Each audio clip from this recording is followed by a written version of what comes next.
Gracias por acompañarnos esta noche. Buenas noches. Mi nombre es Juan José Rojas, yo soy abogado roserista.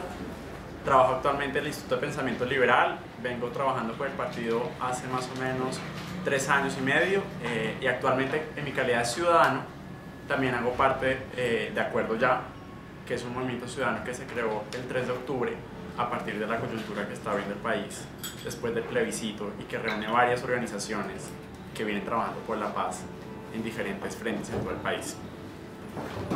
Siguiendo como digamos la metodología que traía la invitación, empezando a hablar de política. Yo creo que el país está en un momento en que toda la coyuntura nos viene afectando a través del plebiscito de la paz, pero yo sí quiero hablar de un tema que venimos hablando hace rato, sobre todo en el Instituto de Pensamiento más que en el partido, y es el tema de legalizar la política.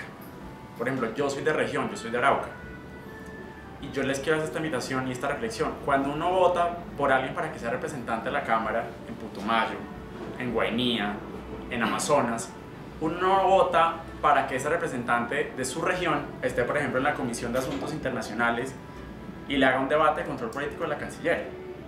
Uno no vota esperando que haga un control político de los alimentos o de la ley de empaquetado o de la ley de protección animal. Uno en región lo que busca es que su representante gestione para su región.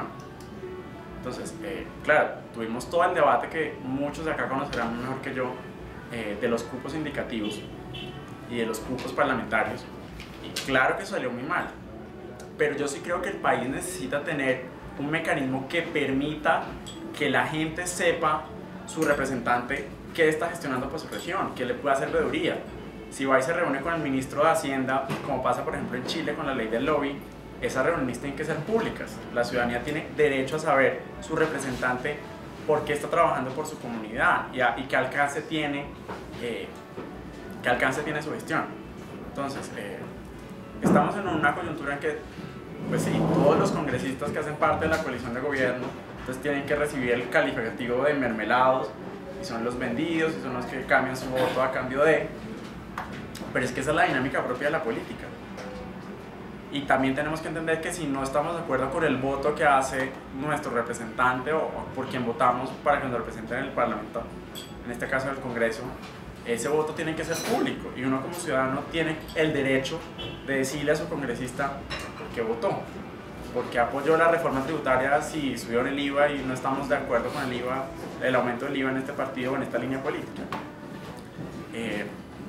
La paz, yo creo que la paz nos tiene a todos bastante polarizados y lo primero que tenemos que hacer como sociedad es desarmar el lenguaje. El sí y el no ya pasó. Ya el resultado está y lo que tenemos que hacer ahora es avanzar como sociedad. Por ejemplo, yo escuchaba a mucha gente del Centro Democrático y a mucha gente del no que dijo que votó por el no esperando una paz pero no validando el acuerdo. Entonces ese ya es un primer punto de encuentro. Ya todos estamos de acuerdo en que todos los colombianos queremos la paz. Entonces eso ya es un primer paso que nos puede reunir a sentarnos y hablar, pero tenemos que hablar con un lenguaje diferente. Entonces los del no pueden ser los ignorantes, los que votaron sin saber, los que sus razones tienen por qué votaron no. Los que no votaron, eso me preocupa más a mí, por ejemplo. Esa gente que pensó cuando no suele votar, no le importó, no quiso. Esa gente es a la gente con la que ambos tenemos que hablar, porque es que la paz nos va a afectar a todos, entonces depende de todos construir. Y desde el punto de vista económico, yo quiero plantear el tema de entrada de la reforma tributaria. La reforma tributaria, primero, como la mayoría de las cosas que este gobierno no la ha sabido comunicar, entonces no tenemos ni idea qué va en la reforma. Entonces, están las recomendaciones de unos expertos, pero no sabemos si todas las recomendaciones vayan a la reforma, porque en este momento el país no conoce el articulado de la reforma. El ministro Cárdenas está concentrado en este momento en pasar el presupuesto y esperemos que la próxima semana todo el país pueda conocer íntegramente qué es lo que se le va a presentar al país, porque no lo conocemos a fondo. Y si no nos gusta, es un debate que tenemos que dar, porque estamos muy acostumbrados a veces en este país a señalar, a criticar, pero no a debatir, no a proponer, no a ser propositivos en el lenguaje, y ese es un cambio que tenemos que tener todos. por ejemplo, yo creo que una reforma tributaria es necesaria en el sentido de que el sistema tributario colombiano es muy engorroso. Entonces, hay que simplificarlo, por ejemplo. Claro, se pierden 12 billones de pesos en corrupción al año y eso es gravísimo y por eso necesitamos tener más plata. Pero, por ejemplo, ¿qué pasa con, con la evasión? ¿Qué pasa con la elusión fiscal en Colombia? La última reforma introdujo medidas que son muy precarias en la materia y aquí quien elude en Colombia no es el señor de la tienda. Quien elude en Colombia es el Grupo Santo Domingo, es Valorem, es Luis Carlos Sarmiento Angulo, quienes tienen un pool de abogados tributaristas que les dicen cómo eludir, y hoy la administración y la DIAN tienen la posibilidad de recalificar situaciones de elusión fiscal en Colombia, pero en 3 años y medio no ha sido capaz de hacer una recalificación porque no está el decreto reglamentario. Entonces yo sí creo que la reforma puede ser necesaria en esa medida. Claro, el Partido Liberal no está de acuerdo con el tema de el aumento del IVA y lo rechazamos rotundamente, pero es un debate que tenemos que dar también como sociedad civil, porque la sociedad civil, si bien no es partícipe de lleno en los espacios, sí puede exigirle a esa sociedad política que lo representa que actúe de acuerdo al mandato para el cual fue elegido. Y yo sí quiero ser como breve porque me parece más chévere que ustedes nos pregunten y que podamos hacer algo más dinámico. Ahí no sé si ya está radicada la reforma. Ya está el articulado. Ya está el articulado, sí. Ah, okay. Como para que... ¿Alguien quiere hacer? Pero vamos siguiendo. No, Sí. al final, pero que... Para que la vayan anotando, sí. Recojan papeles. O sea, al final se hacen las preguntas. Sí, al final. Después de las 3 intervenciones. ¿Listo? ¿Continúo? Justo. Listo. Buenas noches, mi nombre es Daniel Jiménez. Vengo por parte del Partido Centro Democrático. Yo soy de profesión administrador ambiental, me especialicé en gestión ambiental urbana y fundé el Comité Ambiental del Centro Democrático. Para el conocimiento de todos, es el primer partido político en Colombia que tiene como parte integral un comité ambiental que da línea a concejales, a representantes, a senadores sobre temas ambientales. Es decir, que no es al revés, que los senadores nos den línea, sino un grupo de ciudadanos da línea al partido sobre los temas ambientales, y eso es muy importante que lo tengan en cuenta. De hecho, a raíz del comité ambiental hemos como tratado de dar ejemplo de unión, porque creemos que el tema ambiental no debe ser de ningún partido, que el tema ambiental pues, nos debe competir a todos. Por otro lado, en relación al proceso de paz, con Catherine Miranda estuvimos liderando un espacio que se llamó Una Pola por la Paz. Ese espacio se dio mucho antes del 2 de octubre y del resultado del plebiscito, y buscaba pues dar ejemplo a través de las juventudes de paz, de la verdadera paz que es la que todos queremos, y dejar a un lado la polarización y la ruptura social en la que estaba el país. O sea, el 2 de octubre llegó un momento donde familias se peleaban, se dejaban de hablar porque uno pensaba que sí y otro pensaba que no, y a raíz de estos eventos pues tratamos de dar el ejemplo de cómo se construye una verdadera paz. En relación al tema del plebiscito del 2 de octubre y los resultados, creo que fueron realmente sorprendentes para los del no. Fue una campaña que se hizo con mucho corazón, y contrario a lo que han dicho algunas personas del partido, que se desinformó, etcétera, por lo menos en Bogotá y en la campaña Soy Colombiano, de la que hice parte, fue una campaña que se hizo con mucho amor, con muy poco dinero, prácticamente nada, y que se hizo explicando los acuerdos. De hecho, nuestra propuesta era mostrarle a la gente lo que decía el acuerdo, y nuestra invitación siempre fue a leer el acuerdo, porque un mal acuerdo no nos iba a llevar a una verdadera paz. Y desde mi punto de vista, ese acuerdo, menos mal no pasó, porque lo único que garantizaba ese acuerdo era la perpetuación de la violencia, porque desconocía un sector muy importante del país. Y eso se ve el mismo 2 de octubre, cuando el presidente Santos hace su primer gesto de paz, y es reconocer el resultado e invitar a la oposición a dialogar y a decir todos queremos la paz, cuando el lenguaje el día anterior era llamarnos guerreristas, amenazarnos con guerra urbana, etc.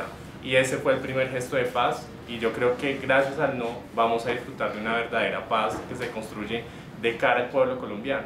De hecho, la paz se construyó a espaldas del pueblo colombiano y se reflejó en el resultado del 2 de octubre, donde las personas, muchas se abstuvieron porque no sabían ni siquiera que iban a aprobar o a desaprobar, y finalmente se impuso el no porque estaban en contra de unos acuerdos que no se hicieron de cara a la ciudadanía. De hecho, dentro de las cosas que siempre dijo el Centro Democrático fue pues todas las maniobras que se hicieron para el plebiscito y que desde mi punto de vista demostraban fielmente lo que representa Juan Manuel Santos y sus trampas.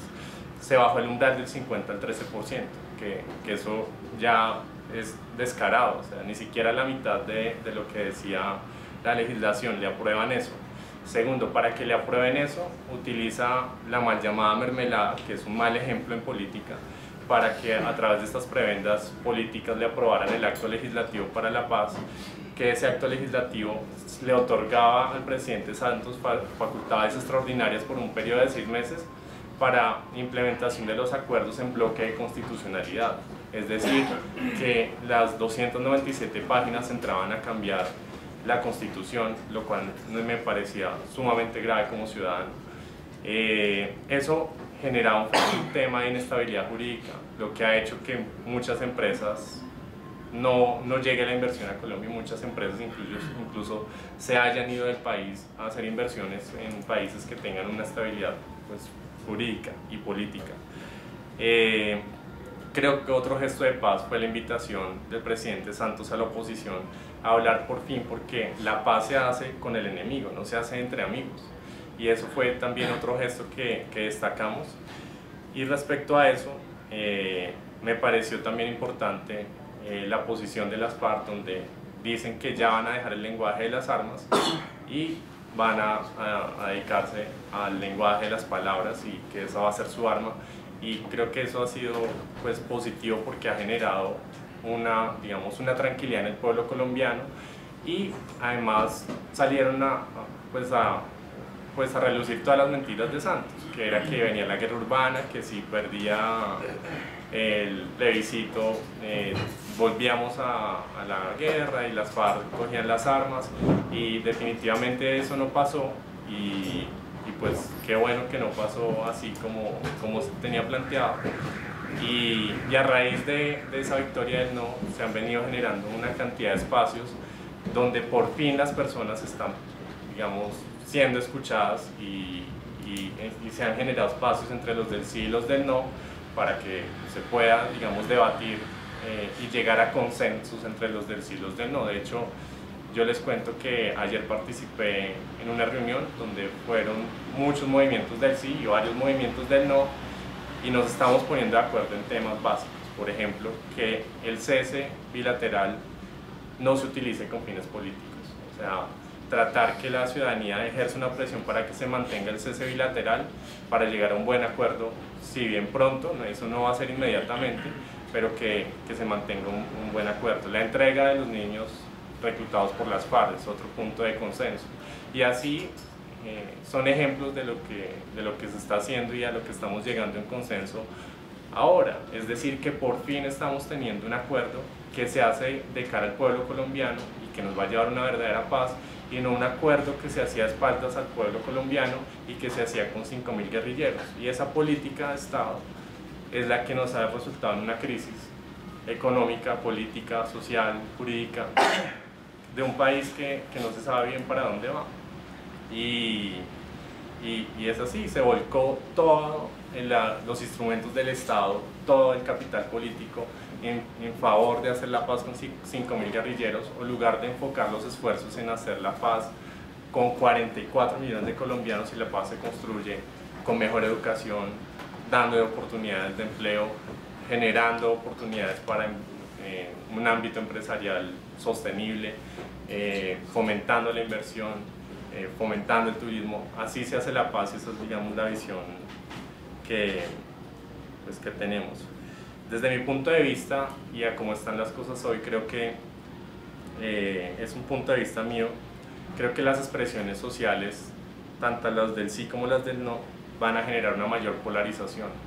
Y yo esperaría que lo mínimo que debería hacer los del sí es respetar la victoria del no y tratar de hacer consensos, no tratar de desconocer esa expresión democrática que se dio el 2 de octubre. Y eso es como una visión muy mía sobre la cual podemos debatir.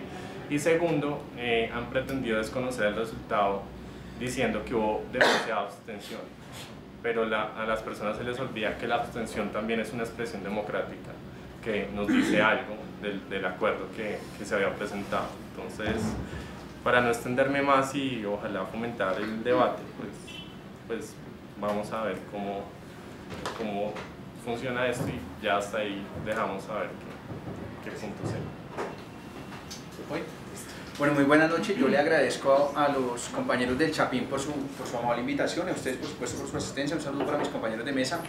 Yo soy Sergio Fernández, soy coordinador nacional del Polo Joven, politólogo de la Universidad Nacional, magíster en Derecho de la misma universidad y actualmente soy investigador de la Universidad Externado de Colombia. Yo quiero comenzar por esto, y es, el Polo nació diciendo varias cosas sobre la paz y las hemos venido sosteniendo en el tiempo. La primera cosa es que rechazábamos la violencia política, venga de donde provenga, como forma de hacer política en este país. Bajo ninguna consideración aceptábamos la violencia ni de las FARC, ni del ELN, ni de las autodefensas, ni de ningún tipo, y por varias razones. En primer lugar, pues porque esa violencia es deleznable. Esas víctimas, independientemente de quién haya causado las víctimas, a las víctimas poco les importa si eso fue en nombre de una cosa o de la otra. No hay causa noble o vil, por ejemplo, que justifique el secuestro, la extorsión, las desapariciones y demás. Pero en segundo lugar, porque esa lucha, esa confrontación armada ha servido como una venda en los ojos para tapar los demás problemas del país. La verdad es que la lucha armada de las FARC y del ELN ha sido lo más funcional para la dominación de estas élites sobre el país. Eso es un hecho de apuño. Juan Manuel Santos II se reeligió hablando de paz. Juan Manuel Santos I se eligió solamente diciendo guerra. Lo eligió Emas Uribe.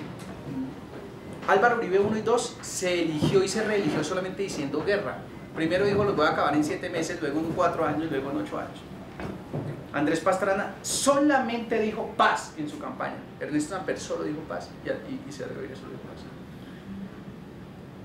Luego, por esas razones nació el Polo Democrático diciendo no estamos de acuerdo con esa confrontación armada, la rechazamos.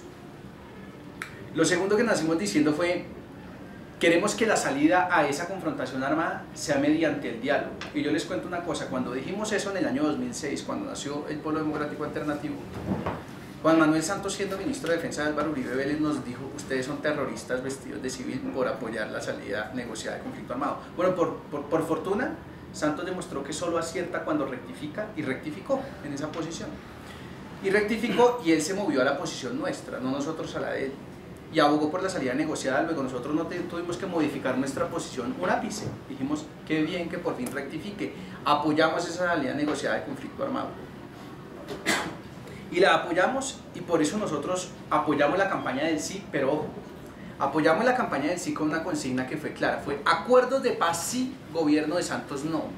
Y cuando uno dice acuerdos de paz sí quiere decir varias cosas. Lo primero es que la paz prometida del Edén del Paraíso no es lo que estábamos votando. Estábamos votando unos acuerdos de paz acotados que suponían la desmovilización y entrada a la vida civil de un grupo guerrillero conformado por 5.200 hombres en armas y 8.000 milicianos, es lo que nos han dicho hasta ahora. No es que Colombia se iba a convertir en Finlandia, porque desafortunadamente en esto hay que aceptarlo, hubo tergiversaciones desde ciertos sectores del no y ciertos sectores del sí. No generalizo, hubo ciertos sectores del no y ciertos sectores del sí, que por supuesto que apelaron a la exageración, a la tergiversación, a la manipulación, digámoslo con esas palabras. El jefe del sí santista, pues era Santos, y apeló a la manipulación, y eso no se puede ocultar. Y la manipulación porque nos prometió que el 3 de octubre no nos íbamos a despertar en Colombia, sino en Finlandia.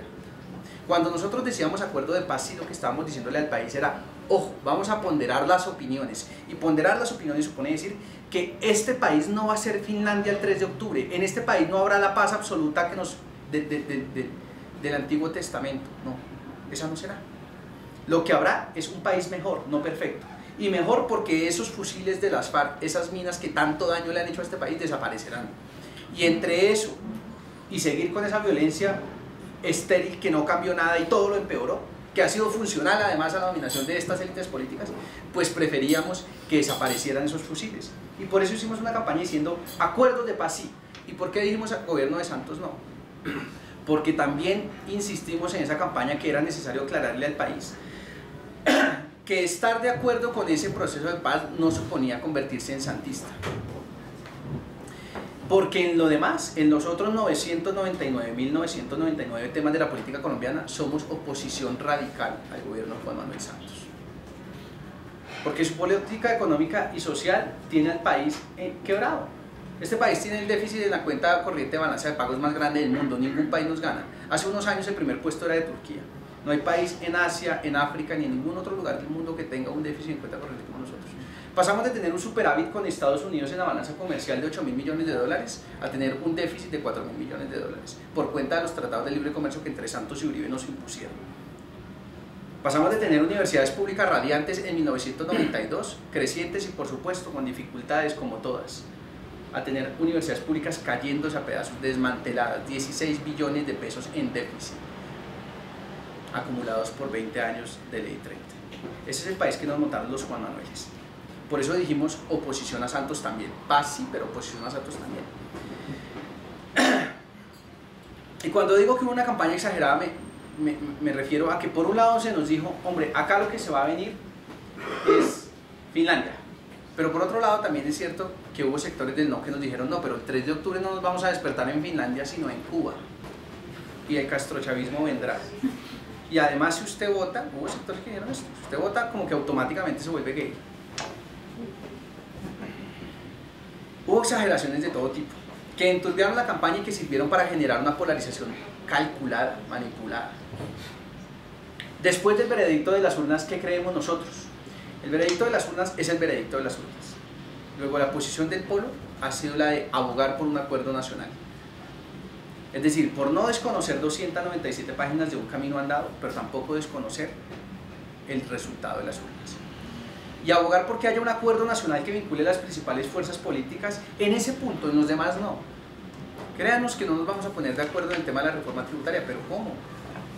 Es que el problema de la reforma tributaria, como lo ha venido diciendo el Centro Democrático, no es, se equivocan ellos, no es el IVA. El problema de la reforma tributaria de Juan Manuel Santos es que pretenden recortarle los impuestos a las grandes multinacionales, bajarle la tasa nominal de impuestos del 42% para ponérsela en el 35%, sin diferenciar entre pequeñas, medianas y grandes multinacionales, para que don Luis Carlos Sarmiento Angulo, Gary Drummond y los demás paguen lo mismo que paga el tendero de la esquina. Esa es la verdad de lo que estamos hablando. Esta es la reforma tributaria. Bueno, entonces nos va a quedar un hueco fiscal gigantesco. Entonces, ¿de dónde lo vamos a sacar? Pues se lo vamos a sacar al tendero de la esquina, se lo vamos a sacar al colombiano de a pie por vía del IVA.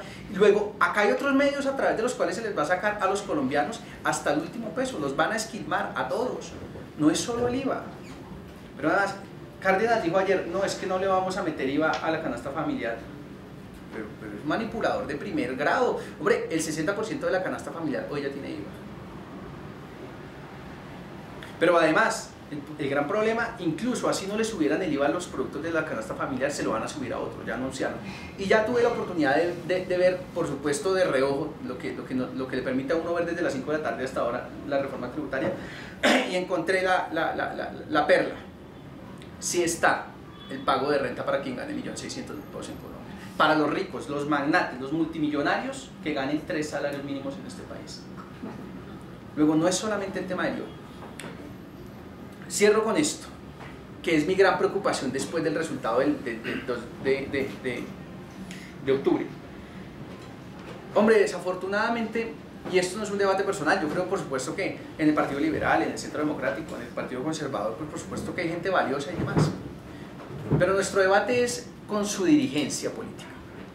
No voy a personalizar el debate, por supuesto que no, pero que se entienda que nuestro debate es con las ideas que representan Juan Manuel Santos y Álvaro Uribe Vélez, que en lo fundamental son las mismas. La única discrepancia que han tenido en toda su vida política es el tema de la paz.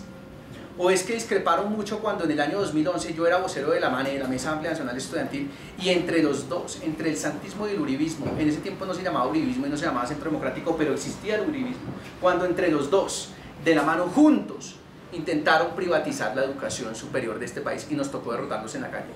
¿O es que han sido distintos a la hora de negociar y firmar tratados de libre comercio por doquier que tienen quebrada la industria y el agro de este país? ¿O es que han sido distintos, por ejemplo, este año? Es que este año, Juan Manuel Santos y su bancada, y el Centro Democrático y su bancada, aprobaron en el Congreso de la República 2 leyes que permiten que los soldados colombianos vayan a pelear guerras al servicio de la OTAN y de las potencias imperialistas del mundo, de la pandilla de Estados Unidos. Luego, después de que en este país lleguemos a un acuerdo de paz con las guerrillas, los soldados colombianos dejarán de morir en Caloto para ir a morir en Siria o en Ucrania o quién sabe dónde. En eso estuvieron de acuerdo. Y no me sorprendería que en aspectos sustanciales de la reforma tributaria se encuentren. Porque, insisto, el problema de la reforma tributaria no es que esto no es un menú. Yo quiero una bandeja paisa, pero cámbieme los frijoles por lentejas. No, el problema de la reforma tributaria es el enfoque con el que está hecha. Y en el enfoque están de acuerdo. El enfoque es bajémosle los impuestos a los ultramagnates y llenemos ese hueco con los bolsillos de los colombianos. Puede ser por vía de IVA, puede ser con el monotributo, puede ser con la declaración de renta, puede ser incluso aumentando la tasa nominal de pago tributario de las empresas medianas, como de hecho hoy está pasando. Yo termino con esto. En la calle Novena con carrera cuarta hay una calle que se llama la calle del Camarín del Carmen. La calle del Camarín del Carmen se llama así porque ahí queda el Teatro Camarín. En la entrada del Teatro Camarín hay un soneto. No me interesa el teatro ni el soneto, me interesa quién firma el soneto. El soneto se firma en 1936 y lo firma una señora que se llamaba Isabel Lleras Restrepo de Ospina. Isabel Lleras Restrepo de Ospina era la hermana de Carlos Lleras Restrepo y era la esposa de Luis Ospina. Luis Ospina era el hijo de Pedronel Ospina. Carlos Lleras Restrepo era el jefe del Partido Liberal, fue presidente de este partido, además de este país por ese partido. Pedronel Ospina fue también presidente de este país y fue el comandante del ejército de los conservadores durante la guerra de los 1000 días. En el libro de la violencia en Colombia, Eduardo Maña Luna, Germán Mendoza y Orlando Falsborda cuentan que la violencia liberal conservadora que empezó tras la muerte de Jorge Eliezer Gaitán comenzó en los años 30, en 1936, cuando después de que los liberales ganaron las elecciones, y ojo con esto, comenzaron la dirigencia liberal y la dirigencia conservadora a azuzar a sus bases para que se mataran unos con otros. Pero mientras eso pasaba, había gente en Colombia que se llamaba Isabel Lleras Restrepo de Ospina, es decir, mientras eso pasaba, se acostaban en la misma cama, se tapaban con la misma cobija. Mi gran preocupación después del resultado del 2 de octubre es que hoy tenemos el mundo perfecto para los intereses de Juan Manuel Santos y de Álvaro Uribe Vélez. ¿Y cuál es el mundo perfecto? El mundo perfecto es que hoy tienen al país hablando de guerra y de paz, como siempre nos han tenido, con la venda en los ojos mejor asegurada que nunca. Nunca el país había tenido tan puesta y tan asegurada, con tantos nudos, la venda de la guerra y la paz en los ojos. Mientras tanto, el 12 de octubre, cuando se dio la movilización gigantesca, que lamentablemente ha venido siendo manipulada por Santos de frente, por su hijo y demás, a las 5 de la tarde, esa movilización de acuerdo ya, ese día también, el 12 de octubre, el país no se enteró, pero a las 9 de la mañana, el movimiento estudiantil también se movilizó en contra del recorte de 311.000 millones de pesos a los recursos de inversión para el otro año y de 150.000 millones de pesos a los recursos de funcionamiento para el otro año para la educación de este país. Medio billón de pesos le van a recortar a la educación el otro año y el país ni se dio por enterado, ni se enteró que hubo una movilización también gigantesca en la Plaza de Bolívar que llegó a las 9 de la mañana y se fue a las 12 del día. El país no se va a enterar tampoco de la reforma tributaria, como no se enteró, por ejemplo, que aprobaron esa ley que permite que los soldados colombianos, los hijos e hijas de este país, se vayan a pelear guerras de otros países. Como el país tampoco se va a enterar que este año vamos a cerrar con un déficit fiscal de 34 billones de pesos. Es el escenario perfecto para ellos. Con la venda en los ojos, ya termino, con la venda en los ojos, como siempre nos la han puesto con el tema de la guerra y la paz. Otra vez, la guerra y la paz ocupará la primera plana en el debate presidencial de 2018, si esto sigue así. Por eso hemos abogado por un acuerdo con todas las fuerzas nacionales ya. Cuanto antes mejor, sin que nadie se lo imponga al otro, respetando el veredicto de las urnas y las 297 páginas a la vez. Sé que es difícil, por supuesto, pero termino con esta pregunta. ¿Cuántos de los que están acá, viejos o jóvenes, han visto un debate presidencial en un país donde más de la mitad de los jóvenes no accede a la educación superior, en el que el principal problema del debate, en el que el principal asunto del debate sea la educación? ¿Cuántos aquí, en un país en el que el sistema de salud mata más gente que todas las violencias que nos aquejan, han visto un debate presidencial en el que el problema de la ley 100, la intermediación financiera que defienden Santos y Uribe, sea el principal problema del debate político? ¿Cuántos de acá han visto un debate político en el que el problema del agro sea el principal problema? Ese agro que Santos y Uribe con sus tratados de libre comercio quebraron.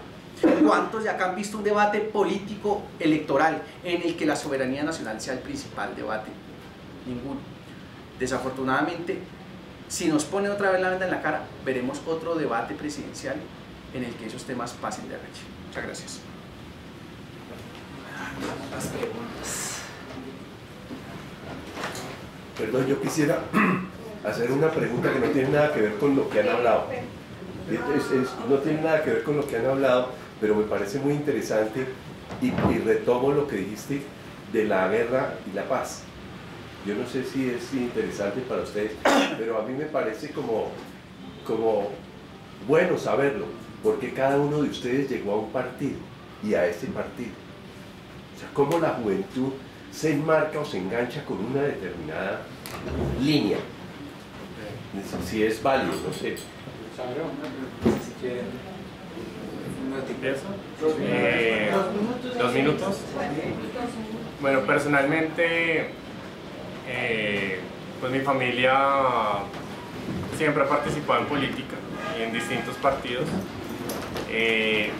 Yo creo que la política sí puede lograr hacer cambios estructurales en la sociedad, y mi visión siempre ha sido que hay que reivindicar a la política como eje transformador de la sociedad. Personalmente, yo entré a hacer unas prácticas en la Asociación Nacional de Empresarios de Colombia, que es la ANDI, y los proyectos de ley ambientales que se proponían en el Congreso, generalmente la ANDI los tumbaba. O sea, realmente era así. Había un proyecto de ley interesante y la ANDI enviaba una carta y decía no nos parece conveniente para el país y todo eso, y ningún senador o representante se atrevía a seguir adelante con su proyecto de ley porque pues les daba casi que temor echarse en contra a un gremio, digamos, tan fuerte como la ANDI. En ese aspecto yo no creí que existiera un Partido Verde en Colombia, y yo empecé a hacer política en el Partido Verde en ese momento. A raíz de empezar en el Partido Verde, estuve en la Ola Verde, ayudé a crear con Juan Camilo Giorgi la Red Nacional Ambiental del Partido Verde, pero con resultados cero. Es decir, que el Partido Verde, puedo decir con seguridad, solo tiene de verde el nombre, porque no votan nada a favor del medio ambiente. Entonces, además decían ser de centro, y cuando aceptan a Gustavo Petro dentro del Partido Verde, pues ya eso que va a tener de centro Gustavo Petro dentro del Partido Verde. Entonces me parecía algo completamente ilógico, y llegó la coyuntura de la creación del Centro Democrático. Yo siempre admiré al presidente Uribe por dar resultados, y realmente yo entré al partido Centro Democrático porque yo les dije, me interesa entrar al Centro Democrático siempre que yo toque los temas ambientales, siempre que estos sean temas serios dentro del partido.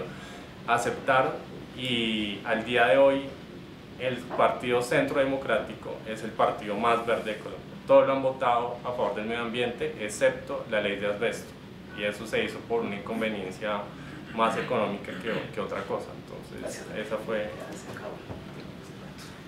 Bueno, yo soy araucano, como les mencioné al principio, y cuando empecé, digamos, que a hacer activismo, estando en el colegio, y cuando me volví mayor de edad, yo sí entendí que yo quería hacer oposición a Álvaro Uribe. Y en los partidos que estaban en ese momento en oposición, me llamó la atención el Partido Liberal porque le hizo plataforma ideológica, y me llamó la atención el tema de libertad, de defensa de las libertades, de abogar por las minorías en este país, y toda la historia que tenía el liberalismo, y por la facilidad, digamos, que tuve en ese momento también en mi región de vincularme al partido. Por eso empecé en el liberalismo. Gracias. Bueno, yo viví toda la vida en un barrio que se llama León 13, al frente de Altos de Cazuca, en el sur profundo de Bogotá. Y yo entré a la Universidad Nacional, y si no hubiera entrado a la Universidad Nacional no habría podido estudiar. O sea, así de sencillo. Cuando entré a la Universidad Nacional me hice un compromiso de que iba a defender la educación pública, porque le debía mucho. Me presenté a las elecciones del Consejo Académico de la Universidad y quedé como representante estudiantil del Consejo Académico de la Universidad. Al mismo tiempo me gané una beca en la Universidad Javeriana y estudiaba en las dos universidades. Y me di cuenta que los problemas de la universidad pública no eran solamente de la universidad pública, sino que en la universidad privada lo que teníamos era un montón de pelados endeudados a los que les habían cerrado la puerta de la cara en la universidad pública. Bueno, después me gradué en la Universidad Nacional y todavía no era militante como tal del Polo Democrático Alternativo. Claro, todos mis amigos eran del Polo, eso sí. Cuando me gradué de la universidad, cuando uno se gradúa, queda desempleado, pero ya no es estudiante, entonces ya no hay nada que, ya uno se queda sin salud, por ejemplo. Porque uno le cobija el plan de salud del papá hasta que tiene 23 años, pues sea estudiante. Yo ya ni era estudiante, ni tenía 23 años, ni tenía salud ni nada. Me quedé sin salud, sin empleo, sin educación, sin nada. Y me di cuenta que los problemas de la educación no se resolvían desde la organización gremial. No solamente, mejor dicho, que los problemas del país no se iban a resolver desde una organización gremial, que claro, la lucha gremial servía un montón para defender la educación, que no hay que dejarla a un lado esa lucha, pero que definitivamente los problemas del empleo, de la salud, de la educación, solamente se resuelven mediante la acción política. Por dicho, la Organización Colombiana de Estudiantes, que era de la cual yo hacía parte y todavía hago parte, pues quería que la educación fuera gratuita, pública y de alta calidad. Pero un día me dije, bueno, y el día que la educación sea pública, gratuita y de alta calidad, ¿qué vamos a hacer con el empleo, con la minería, con la salud, con las pensiones, con un montón de líos? Y entonces dije, esta cosa solamente se puede resolver es mediante la acción política. Y el partido que ha defendido, pues a mi juicio, de manera más coherente estos temas, pues ha sido el Polo Democrático Alternativo. Allí me hallé y desde que entré al Polo Democrático Alternativo he militado y he tenido 3 grandes maestros desde que he estado allí, y he estado, digamos, que bajo ese halo que no me da vergüenza decirlo, sino que al contrario me honra, que fue en primer lugar el del maestro Carlos Gaviria Díaz, el del senador Jorge Robledo y el de Aurelio Suárez. Ahí he estado yo. Gracias. Hacer una pregunta que es para todos acá que están, los que nos enviaron. Desde los representantes y la visión de su partido, ¿cuáles creen que es el interés de Estados Unidos en apoyar el proceso de paz? Es para todos. ¿Quieres cambiar? Bueno, listo. Hombre, miren, yo creo que en esto hay un montón de intereses encontrados. Actualmente hay una crisis económica internacional gigantesca, y esa crisis económica pues se resuelve, todas las crisis dentro del capitalismo se han resuelto de la misma forma, si ustedes se dan cuenta, que es destruyendo fuerzas productivas, mejor dicho, y eso está inventado. Y saben que no lo dijo solo Marx, lo dijo Alfred von Hayek. Mire, von Hayek en su libro, que me tocó comérmelo entero, el de los fundamentos de la libertad, dice, miren, la verdad es que la única forma de resolver las crisis es con mercado. O sea, con mercado es que el pez grande se coma el chico. Y eso lo dijo Marx también. Vean, pues los neoliberales y el marxismo coincidieron en eso. Y eso se puede hacer de 2 formas: mediante la vía económica, que es que el pez grande se coma el chico, o mediante la vía política militar. Y es, vamos y destruimos las fuerzas productivas de los demás, nos comemos su mano de obra y sus recursos naturales. Hoy Estados Unidos tiene un problema al berraco, que se llama China y Rusia. Y se están disputando. La pelea de Siria no es porque haya unos sunitas y unos chiíes. Ese no es el gran problema. Es que ellos vivieron 700 años juntos y nunca hubo guerras. Nunca, jamás. Y judíos y musulmanes vivieron miles de años y nunca hubo guerras. El gran problema es que por ahí quiere pasar la ruta de la seda de los chinos. Y Estados Unidos les dijo, por acá no van a pasar, porque si ustedes pasan por acá, se ganan todo el mercado del Mediterráneo, toda Europa, toda África y toda Asia. Por acá no van a pasar. Eso, entre otras cosas, es lo que está ahí motivando esa guerra. Estados Unidos hoy tiene un lío, y es, ¿dónde concentro mi fuerza? La primera línea de defensa del ejército, la primera línea de reserva del ejército chino tiene 50 millones de hombres. Luego Estados Unidos tiene un lío, y es, me toca apagar incendios en la región, en estos incendios de baja intensidad, para poder concentrarme allá. Y ustedes lo han visto, no lo estoy diciendo yo, eso lo ha dicho Hillary Clinton en los debates. Ha dicho, nos toca apagar la guerra en Colombia para concentrarnos en la guerra con los chinos y con los rusos y con lo que se viene. La agorera de la Tercera Guerra Mundial es doña Hillary. Ese es el interés de ellos. Desafortunadamente coincidimos en el fin, nosotros con propósitos, por supuesto, completamente distintos, con el propósito de que cuando se quite el país esa venda de los ojos, la lucha social pueda avanzar sin ese estorbo que ha sido la guerra en este país. Pero esos son los intereses por los cuales Estados Unidos está acá, no es por altruismo ni por amor a los colombianos ni nada de eso, o sea, eso sí, cero, yo no soy Cándido, pues, eso no. Gracias. Bueno, Estados Unidos lleva mucho tiempo apoyando el Plan Colombia, ¿no? Claro, con un discurso que no es el que realmente es de tenemos que apoyar a Colombia, la estabilidad de la región, el conflicto más antiguo. Esa no es la razón por la cual Estados Unidos quiere que se acabe la guerra en Colombia. Esto, apoyar el posconflicto les sale a ellos más barato que apoyar el Plan Colombia, apoyar y traer aquí a los gringos que embarazan a la gente en las bases militares, pues les sale mucho más barato. Es una realidad y eso hay que afrontarlo. Y como país yo creo que tenemos que estar preparados para eso también, ¿no? Porque estamos acostumbrados a la tetica, el subsidio, y se va a acabar. Lo que va a llegar de posconflicto no es lo que el gobierno está diciendo. O sea, el posconflicto acá, y de pronto es un tema que yo fui el primero que hablé del tema de la paz. La paz es una palabra muy heterogénea, porque la paz para todos es una cosa diferente. Aquí es el fin del conflicto. Y el fin del conflicto nos va a traer unos riesgos porque toda esta plata que nos venía llegando vía cooperación militar va a dejar de llegar. Ya con eso. No, 30 segundos, eso significa. Bueno, yo creo que no es solo el interés de Estados Unidos, sino creo que hay un interés de toda la comunidad internacional, porque verificadores del proceso de paz son muchos y son de distintos países, Noruega, Cuba, etcétera, porque también podríamos decir que cuál es el interés de Cuba con la paz. Entonces, creo que hay un interés de la comunidad internacional en que este proceso se adelante y salga bien. Yo sí coincido que creo que internacionalmente se vería como un problema menos, pues que generaría una estabilidad mayor para la región.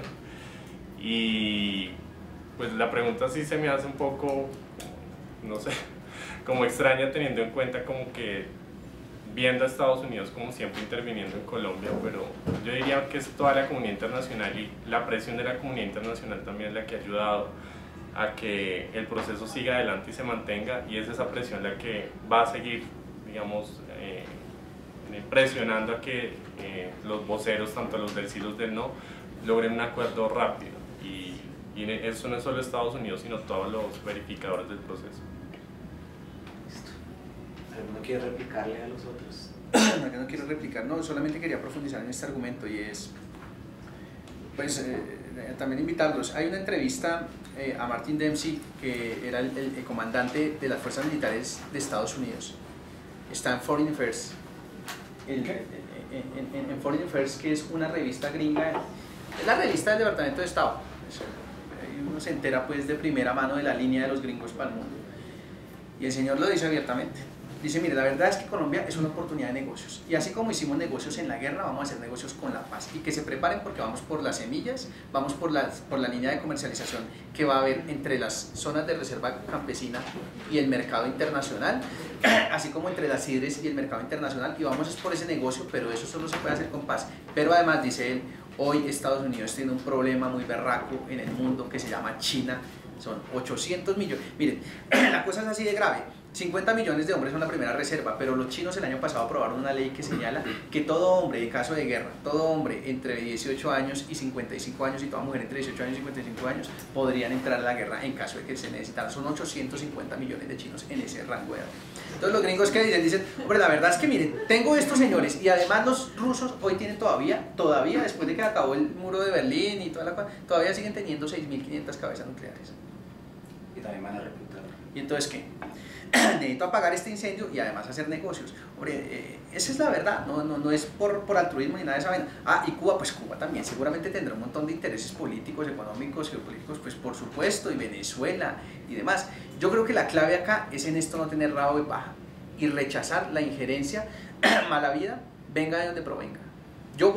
Yo particularmente hago parte de una tradición política que ha rechazado toda la vida la injerencia. En los 80s y 70s rechazó la injerencia soviética en Colombia, después la gringa, la de Maduro, la de Fidel, la de todos. De hecho, nosotros nacimos rechazando la injerencia de Fidel Castro, que vino acá y creó estas guerrillas, pues, o estas guerrillas pues bebieron de esa teta ideológica. Eso es un hecho también en la historia de este país y en la historia de América Latina. Todas las guerrillas de América Latina bebieron de esa teta ideológica de la Unión Soviética y de Fidel Castro. Luego, yo creo que lo mejor acá sería decir, hombre, ni uno ni otros, soberanía nacional y punto. Una pregunta para Juan José. ¿Afirma usted que el liberalismo se opone al aumento del IVA? En consecuencia, ¿votará el Partido Liberal en contra de la reforma tributaria de Santos que lo aumenta? Digamos, está en discusión porque las decisiones se toman en bancada, como están los estatutos del partido. Entonces, las bancadas del partido están en discusión en este momento del tema, y espero, digamos, y desde el Instituto de Pensamiento Liberal por lo menos iba a ser la propuesta que va a presentar a la bancada cuando se discuta la reforma.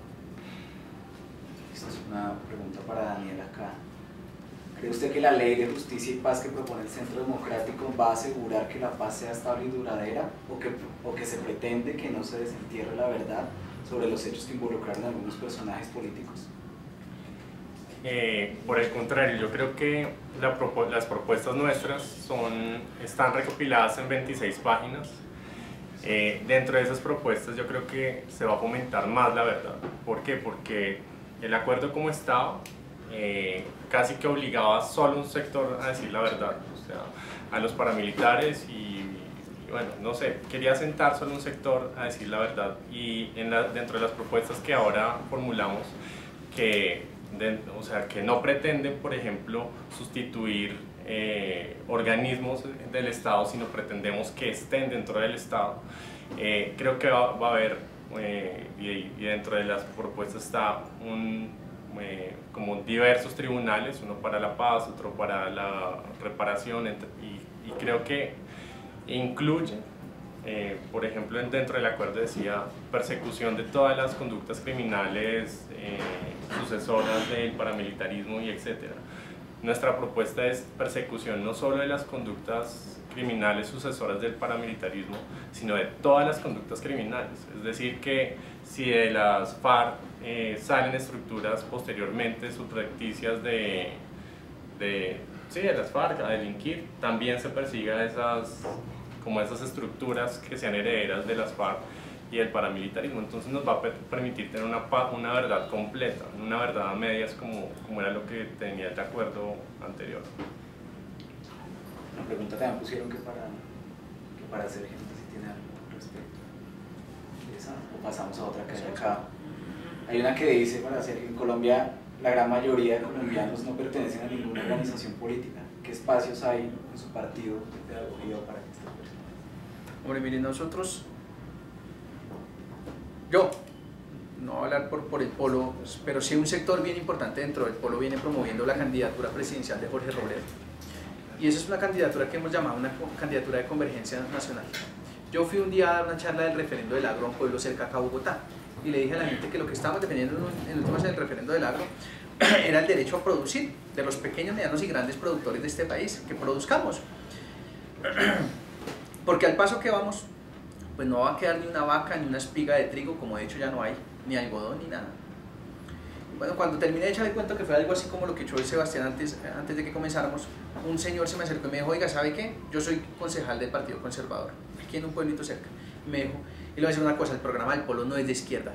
Y entonces yo me sentí como ofendido, yo le dije, ¿cómo que no? Me dijo, no, es un programa de sentido común, porque si eso es lo que ustedes están proponiendo, yo estoy de acuerdo con eso. Y cuando decimos que debe haber un programa de convergencia nacional, es un programa que vincule a esa gente base del Partido Conservador, del Partido Centro Democrático, de los liberales y demás. Miren, nosotros, para nadie es un secreto, lideramos el paro agrario, pero ese paro agrario no estuvimos detrás del paro agrario, estuvimos al frente liderándolo. Pero en ese paro agrario se metieron concejales, ediles, alcaldes y demás del Centro Democrático, de los liberales, de la UPO, en fin. Yo no sé si ellos no eran conscientes de esto, pero en últimas estaban peleando contra la política económica que representaban Santos, Uribe y los demás. Luego, el Polo lo que ha venido tratando es, y sobre todo este sector que está promoviendo esta candidatura de Jorge Robledo, es de plantear ese programa de sentido común, un programa que defiende la propiedad privada, un programa que rechaza la lucha armada, un programa que defiende la soberanía nacional, un programa que defiende el medio ambiente y los derechos para los colombianos, bueno, cosas apenas básicas. Y en el Polo Democrático hay unos espacios bien interesantes que han montado los jóvenes en cada universidad, en cada barrio, que son foros sobre distintos temas a los cuales invitamos abiertamente. Algo parecido a esto, pero convocado por el Polo, en la sede del Polo, en las universidades y demás, en los que invitamos a todo el mundo a que conozca lo que el Polo dice de propia voz y no lo que dicen que dice el Polo. Porque se dice que el Polo quiere la expropiación de toda la propiedad, entonces el señor que vende bombones en la esquina dice, uy, no me van a expropiar mis bombones. Pues no, el Polo defiende la propiedad privada y lo dice en su programa. Se dice que el Polo es amiguito de las FARC, pues no, el Polo rechaza la lucha armada y de hecho las FARC no han hecho más sino matar militantes del Polo durante muchos años. Se dice un poco de cosas del Polo que el Polo no dice. Entonces nosotros hemos montado un poco termino con esto, de charlas, de tertulias y demás, abiertas a todo el mundo para que todo el mundo se entere de lo que el Polo dice de voz del Polo. Gracias. Una general acá, porque pusieron un nombre. En Colombia la guerra comenzó entre liberales y conservadores y hoy el país está igual entre santistas y uribistas. ¿Cómo cambiar esto? ¿Para todos? Sí. ¿Y eso? Yo creo que evitando la polarización y como proponían desescalando el lenguaje, dejando los sesgos también ideológicos. Les voy a contar una experiencia mía y es que cuando finaliza digamos, llega el resultado del plebiscito y empiezan a generarse todos estos movimientos por la paz, que incluso participaron personas del sí y del no, empezaron a invitar a reuniones a los del no, personas del sí, y yo tenía mucha desconfianza de esas reuniones, ¿sí? O sea, porque uno no, o sea, con la polarización que había, uno no sabía qué esperar, si nos querían utilizar, bueno, mil cosas se le pasan a uno por la cabeza, y la experiencia de esas reuniones es que tenemos más en común de lo que tenemos en desacuerdo. Es decir, que una persona que votó sí o no pueden encontrar espacios y puntos de vista de acuerdo, y yo creo que ese es un primer momento donde o sea, podemos llegar a lograr como dejar tanta polarización y lograr una verdadera paz.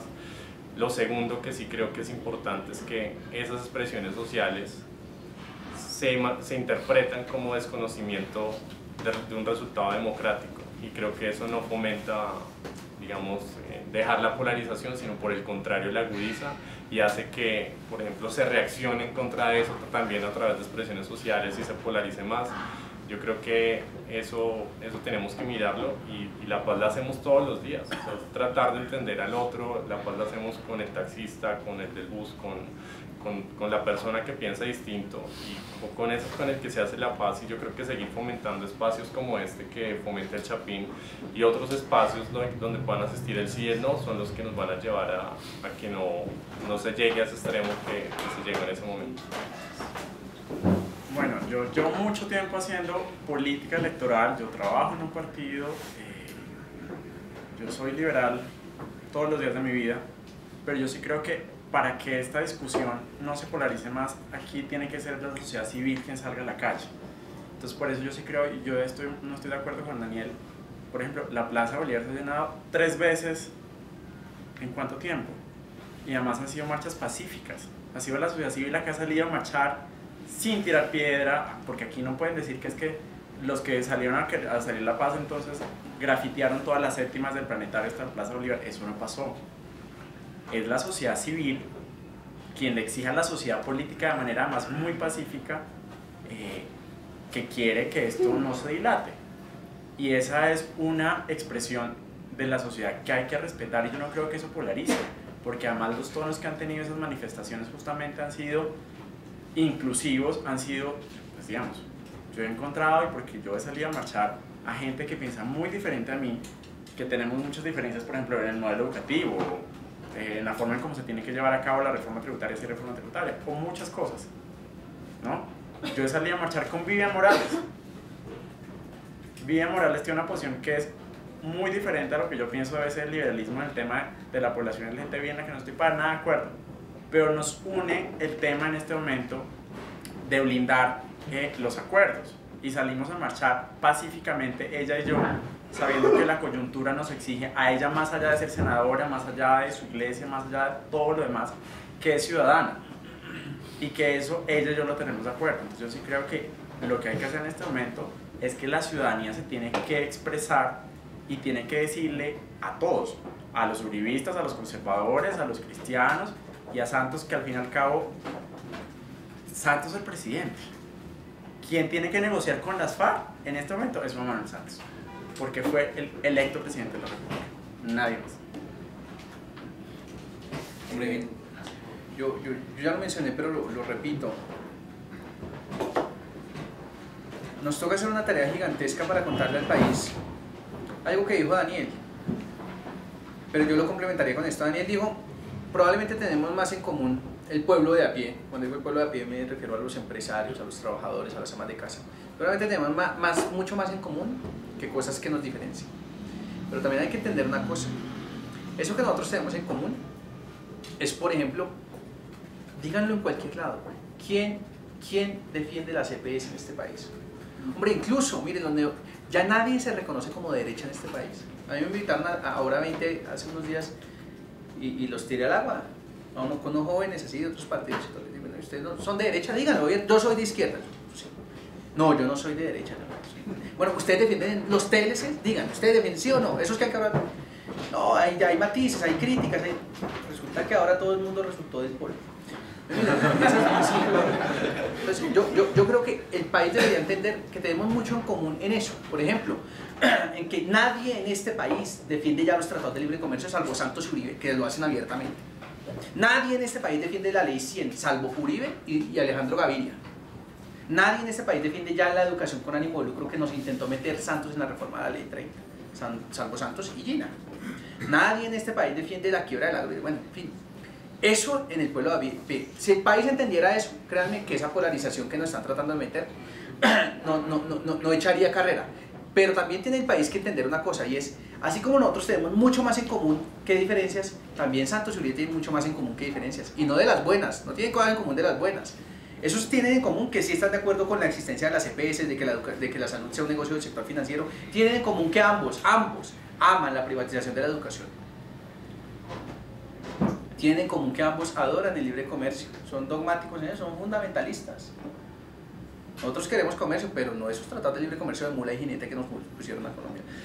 Luego, que el país se dé cuenta de eso, que esos tienen mucho más de común que diferente, pero que nosotros también. Yo creo que esa sería la mejor forma. Listo, otra para todos acá. En el país hay una creciente preocupación por el crecimiento de los conflictos ambientales con la política minera. ¿Cuál es su análisis sobre el modelo de desarrollo y el medio ambiente en las últimas décadas? No sé quién quiere empezar. Empezamos en la mitad ahora. Por ejemplo, el tema ambiental y trayendo a colación un caso reciente que fue el del fracking. Yo creo que en este país esos debates no los estamos dando a fondo. En Colombia no estamos debatiendo el modelo que queremos, solo estamos dando respuesta a la coyuntura. Pero el país no se está sentando y tiene que hacerlo a decidir si quiere o no quiere el fracking y por qué. Si quiere o no quiere hacer minería y por qué. Si quiere permitir, y como país, la respuesta a lo que está pasando en el Tolima con la consulta popular. Esos debates hay que hacerlos, pero no los estamos haciendo porque nos acostumbramos a ser explosivos a la coyuntura. Entonces, hay amenaza de fracking y hacemos una twitteratón y no al fracking. Y masivo, y todo el mundo sale y dice no al fracking por Twitter 1 hora y creemos que eso es suficiente. Que ahí se agota el debate y ahí no se agota el debate. Porque el debate se agota en la creación de política pública y se agota cuando hay una ley de licencias express como la quería pasar Vallejo. Ahí se agota el debate. Y nosotros como sociedad, y ahí también la sociedad política, no está haciendo el debate que tienen que hacer en ese sentido. Ese debate es lo que hay que hacerlo. Yo creo que casi todos estamos de acuerdo y los que no, pues que lo digan también, pero haciendo el debate.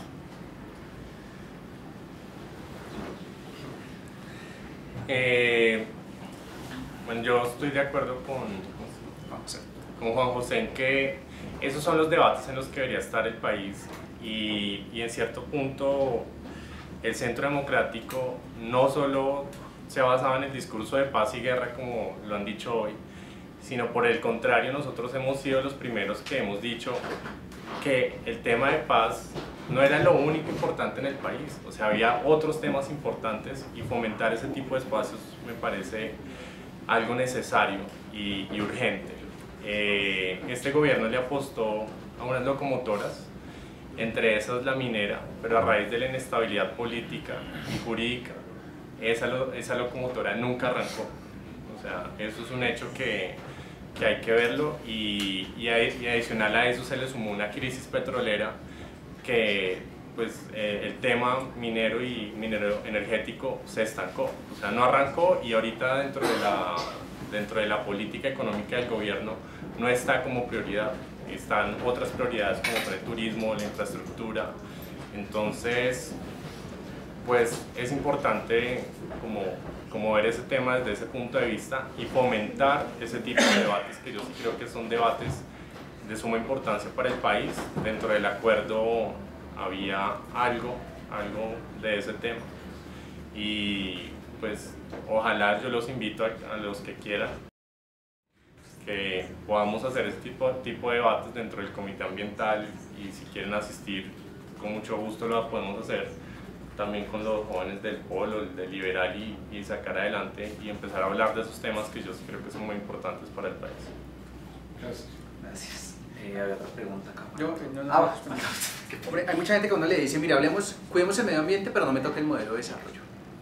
Y eso es una contradicción, no se puede. Miren, en 1990 César Gaviria dijo que nos íbamos a, y eso es lo que ha hecho el país durante 36 años, que nos íbamos a especializar en la explotación de materias primas con bajo valor agregado, que lo único que íbamos a hacer era sacar petróleo y exportarlo tal como salía de la tierra, y carbón y demás. Y el 65% de las exportaciones del país se convirtieron en petróleo e hidrocarburos. Y eso trajo consecuencias medioambientales, porque lo que se hizo fue adecuar toda la institucionalidad del Estado, toda la legislación, todo, para que viniera el capital a rentar sobre la base de los recursos naturales del país. Y se les permitió todo, hacer todo lo que en sus países no se les permite hacer.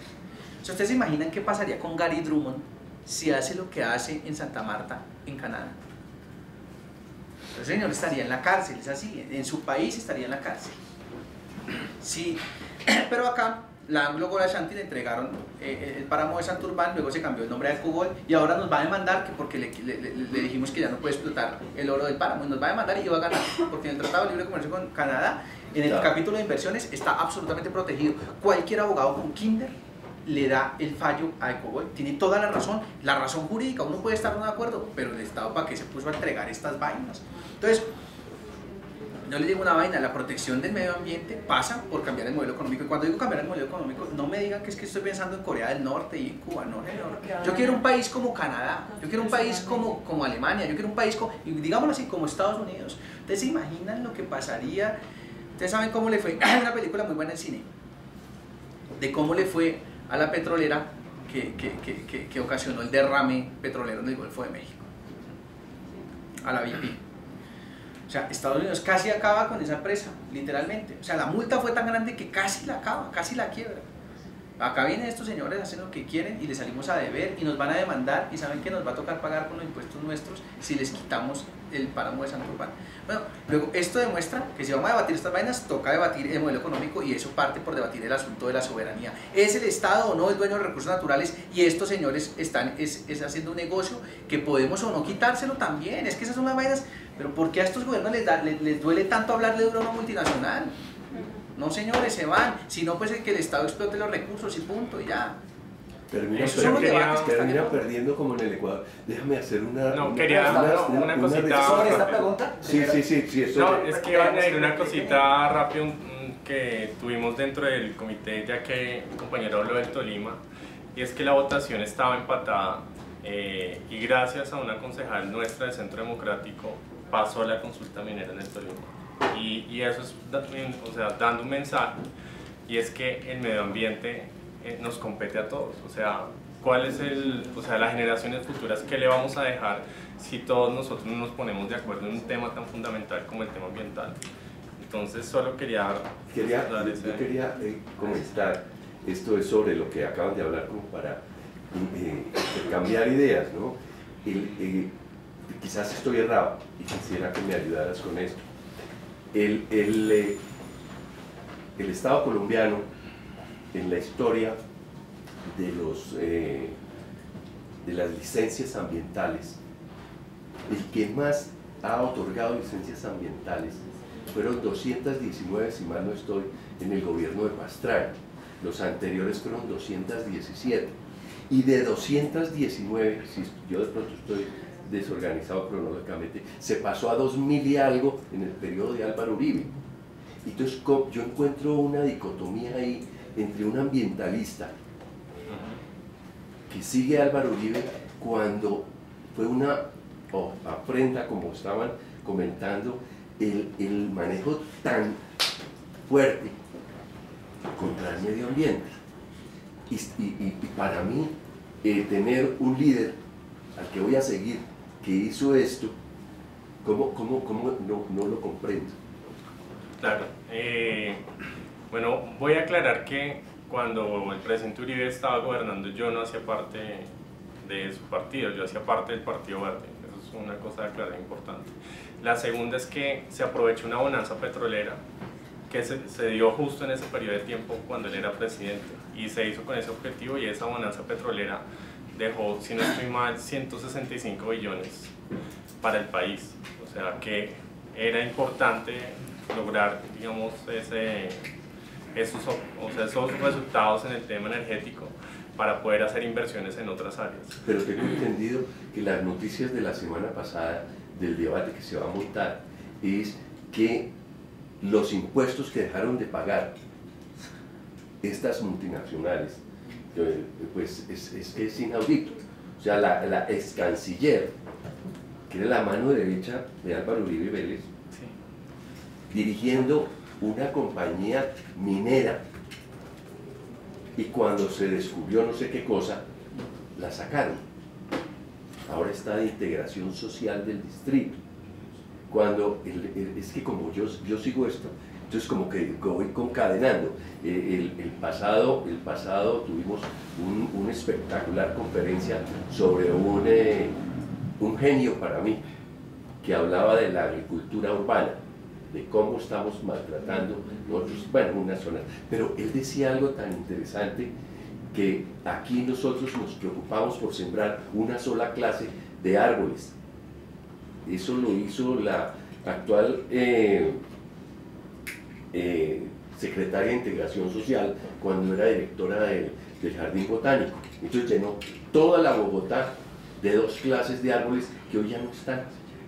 Entonces, esas políticas de esto, y siguiendo, pues afortunadamente llega gente como tú, que tiene realmente, y no hay ninguno que tenga compromisos, porque eso cambia, ¿no?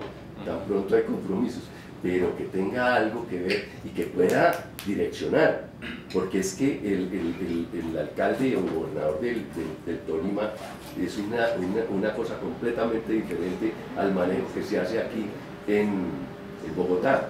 Iván, permíteme Claro. permíteme que preciso la cifra. Juan Ricardo Ortega, en un estudio que hace la DIAN sobre el tema tributario de las mineras, dice que en los últimos 10 años se redujeron de impuestos, se eximieron de impuestos a las compañías mineras en cerca de 33 billones de pesos. Algo parecido al déficit fiscal del país.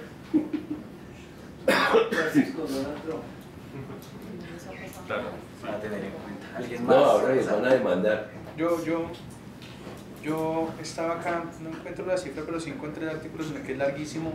Hay un artículo que les recomiendo que miren de Guillermo Rodas. Guillermo Rodas hizo un informe para la Contraloría de la República sobre el tema minero durante el gobierno de Santos y el de Uribe, de los últimos tiempos. Y lo que hizo Rodas fue bien interesante, porque cogió los costos de la minería, los costos fiscales, ambientales y demás, y los comparó con los ingresos. Y dijo, mire, no vamos a hacer de cuenta que no tuvieron ningún efecto ambiental, o sea, que no generaron ningún costo. Solamente vamos a mirar cómo les fue en materia fiscal. Y Guillermo Rodas deduce que durante el gobierno de Santos y el primero de Santos y los 2 de Uribe, Colombia le terminaba pagando a las multinacionales petroleras por llevarse el petróleo. O sea que cuando uno comparaba lo que ellos pagaban de impuestos con lo que ganaban y demás, y las deducciones, las exenciones tributarias que tuvieron durante el gobierno de Uribe y parte del gobierno de Santos, al final los colombianos terminábamos pagándole. Y el informe de la Contraloría está ahí.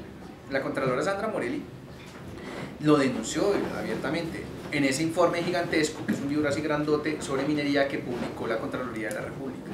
La cifra exacta es 0,75 billones pagan impuestos, y en exenciones tributarias 1,75 billones, para el caso de un año solamente. O sea, $1 billón les pagábamos porque llevaran en un año. Pero además de esto, digamos que ahí lo más preocupante, y una de las cosas que a mí más me preocupa de esta locomotora minera, es que no se tiene en cuenta lo que se tiene que hacer para recuperar el ecosistema. Claro. En ningún espacio, digamos, de cuando llega la multinacional, se establece que tenga que dar un tributo para que después se recupere el ecosistema. Por ejemplo, tenemos un río en La Guajira, y tenemos La Guajira que tiene un daño ambiental que no va a ser posible recuperar. Más o menos los expertos dicen que en 3-4 décadas, o sea, ya tenemos un daño ambiental irreversible, y fuera de todo eso tenemos niños muriéndose en La Guajira. Hoy daban en la noticia que han muerto 7.000 niños en La Guajira, o sea, por Dios, por una multinacional que sigue desviando el río, sigue desviando ríos y además tienen concesión, está haciendo para que desviar 2 o 3 El arroyo más, Bruno, o sea, el arroyo Bruno, sí. entonces, El río Ranchería. lo que tú dices, por ejemplo, yo estoy de acuerdo, o sea, ¿cómo es posible que a una multinacional, bueno, si a la gente no le interesa el medio ambiente, no le interesa eso, que esté matando niños y lo permitamos? O sea, y como ciudadanos también, yo creo que falta es, todos estamos indignados, pero ¿cómo indignarnos para que esa indignación pase más allá? Y no seguir de pronto en sí, estoy indignado y tengo rabia, pero ¿cómo hacemos para que a estas personas que están en la política y los que están detrás de ellos, porque es que los que están detrás de ellos son un Luis Carlos Angulo, infinidad de empresarios que hay intereses, que tienen los intereses puestos dentro del país, ¿cómo hacer para que eso cambie? Porque finalmente vamos a seguir en una bola de nieve en la cual van a seguir pasando cosas atroces y como ciudadanos no podemos entrar a hacer una inferencia o un cambio. A mí eso realmente es lo que me preocupa, y me preocupa lo que tú decías, que por ejemplo yo vi gente el día de la votación, más allá de un sí o un no, que les decía a todo el mundo, vaya y vote sí, vote no, pero salga a votar, eso es como una respuesta, pero mucha gente decía como, ¿yo para qué voy? Un bus me vale 2.000 pesos y yo a qué voy si esto no va a cambiar. Pero también, ¿cómo yo le digo que va a cambiar si pasan esta cantidad de injusticias? ¿Y cómo hago yo para, como ciudadana, que se escuche esa rabia que todos tenemos? Porque es que ya esto se está convirtiendo como en uno ya ve noticias y le causa es como, o sea, yo digo, hoy cuando hablo de los niños de La Guajira, en serio, yo decía, porque tuve la oportunidad de ir a La Guajira y tuve la oportunidad de ver cómo las poblaciones allá dicen, sí, o sea, ya están resignados a que sus niños se mueran, o sea, ya no les duele ni siquiera, sino dicen, es un niño más y el gobierno no va a hacer nada. Entonces ya estamos pasando a para ellos ya es algo normal. ¿Cómo es normal que se esté muriendo un niño y que se esté muriendo mi hijo? O sea, para mí todavía no me cabe en la cabeza, y lo que yo sí quisiera preguntarles es cómo hacer para que nosotros, los ciudadanos de a pie, que finalmente nos toca la reforma tributaria, que finalmente nos toca pagar todo, hacer una incidencia real en las decisiones políticas del país, porque ya sean liberales, conservadores, centro democrático, de todo. Uribe no va a dejar de ser Uribe, Santos no va a dejar de ser Santos, pero a nosotros sí nos va a tocar todo. Les propongo si respondemos rápidamente cada uno de esos y vamos a cambiar la metodología después de para cerrar. Entonces, voy a responder rápidamente a la respuesta de Mariana y dar unas luces respecto a la intervención del señor. Yo creo que en muchas ocasiones nos hemos sentido inconformes con las decisiones que se toman políticamente, ¿cierto? Y la invitación mía y gran parte de por qué yo hago política es porque nosotros tenemos que dejar de ser víctimas de las decisiones que toman los gobernantes para ser, o sea, activistas y ser protagonistas de esas decisiones. En mi experiencia en el Partido Centro Democrático, en lo que llevo en el Partido Centro Democrático, yo soy uno de los que presiona a raíz de los temas ambientales. De hecho, el partido logró, gracias al Comité Ambiental y los que hacemos parte, que llevaran al alcalde de la Serranía de la Macarena al Congreso, y a raíz de eso se dio a conocer lo de la licencia que se iba a otorgar en el parque, en el Parque Natural de Caño Cristales. Entonces, yo sí creo que para tener injerencia, que es lo que todos quisiéramos, es a través de eso. O sea, yo creo que sí tiene que ser a través de un tema de partidos, y a través del Comité Ambiental hemos sido ejemplos. O sea, nos opusimos al tema de la Macarena, siempre estamos pendientes de todas las votaciones ambientales y solicitamos y enviamos cartas y comunicados expresando nuestra posición, y el partido las ha acogido la mayoría. Y digamos algunos resultados concretos fuera del tema de la Macarena: votamos ley de páramos, votamos ley contra el maltrato animal, y por lo menos para no ir tan lejos, digamos en Bogotá el Comité Ambiental propuso unos temas fundamentales que eran Ecoparque San Benito, jardines verticales, el tema del esquema de aseo y protección de humedales. Pero ¿por qué el 100% de las propuestas del Comité Ambiental entraron. No le apoyan, porque uno de los cerros no apoyan, o sea, a mí me parece... Sí estamos apoyando. Sí estamos apoyando. En el Consejo... Sí, estamos apoyando. No, en el Consejo se aprobó que se hiciera el desarrollo. El desarrollo.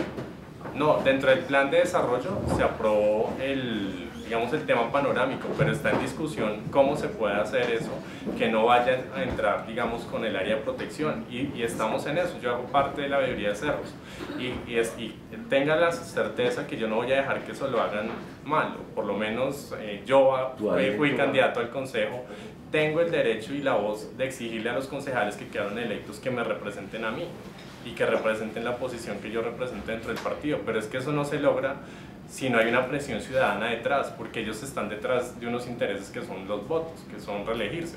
Y si uno juega con eso, uno se vuelve protagonista y no víctima. No es, ay no, nos tumbaron los cerros, ay no, nos quitan la Vanderhamen, no. Es estar en esos espacios participando activamente, y de hecho somos ejemplo en el comité ambiental dentro del partido, y somos una fuerza que cada día se fortalece. Empezamos en Bogotá, ya estamos en Medellín, estamos llegando a Cali, ya estamos en el Tolima, y así vamos a ir creciendo, y los que quieran, bienvenidos.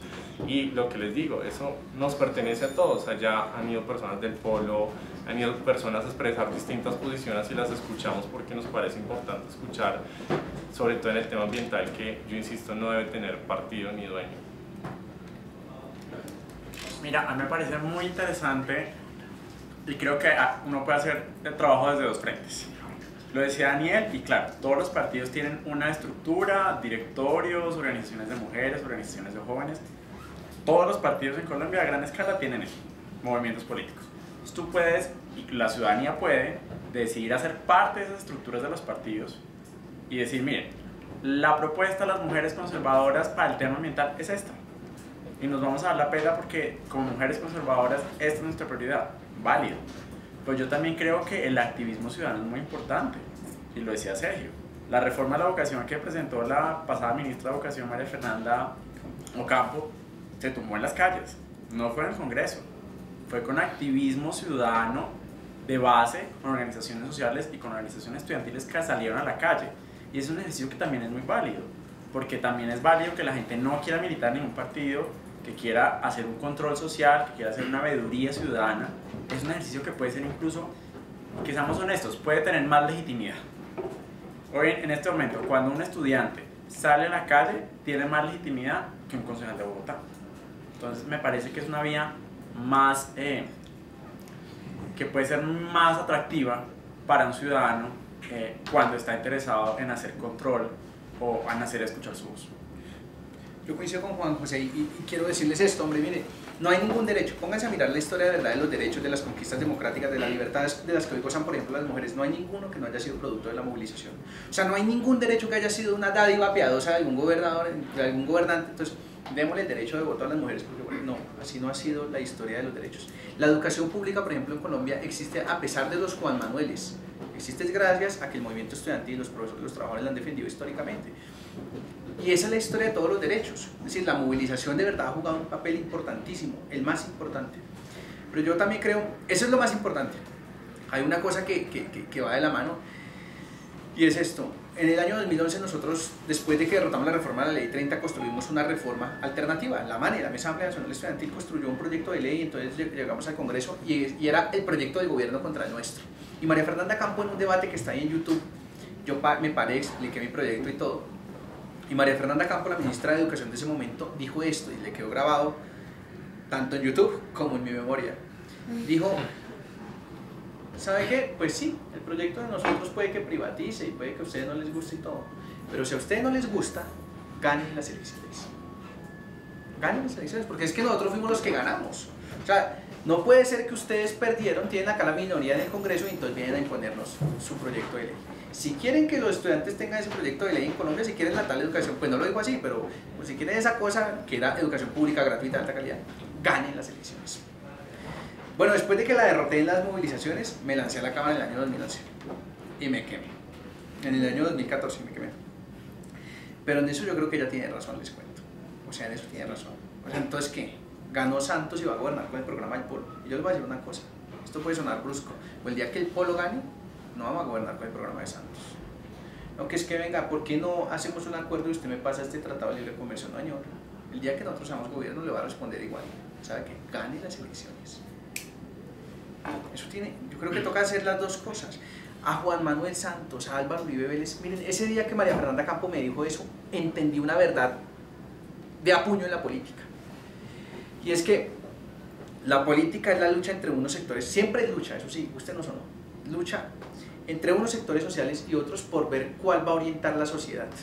Y entonces tiene dos caras. Por un lado, la persuasión frente a las mayorías, para que lo sigan a uno, pero por otro lado, entender que hay una gente a la que uno no puede persuadir. Les voy a contar una cosa, a mí Santos y Uribe, por mucho que me echen los cuentos y me pueden sentar 10 años a echarme el cuento del neoliberalismo, no me van a convencer. Yo tengo unos principios muy firmes, no me van a convencer.